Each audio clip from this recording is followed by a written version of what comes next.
এটা গতকালকের ভিডিও 3 তারিখের।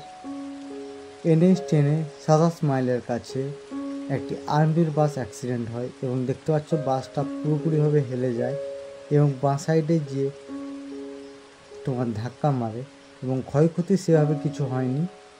তো রোডটা জাম লেগে গেছে আপাতত। সিকিমের এরকম আপডেট ভিডিও পাওয়ার জন্য অবশ্যই চ্যানেলটাকে সাবস্ক্রাইব করে পাশে থাকা বেল আইকনটা প্রেস করে দাও।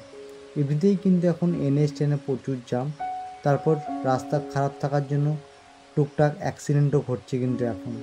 তো যারা এখন NH10 হয়ে আসবে তারা সাবধানে গাড়ি বা বাইক চালিয়ে আসবে, কারণ রোডের অবস্থা কিন্তু খুবই খারাপ।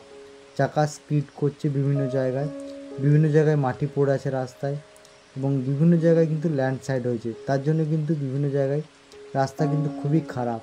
তো তোমরা যারা গাড়ি বা বাইক নিয়ে আসছো তারা কিন্তু খুব সাবধানে আসবে, যে কোনো মুহূর্তে কিন্তু এখানে বিপদ ঘটে যেতে পারে। তাই সবার কাছে রিকোয়েস্ট, খুব সাবধানে এসো তোমরা NH10 হয়ে।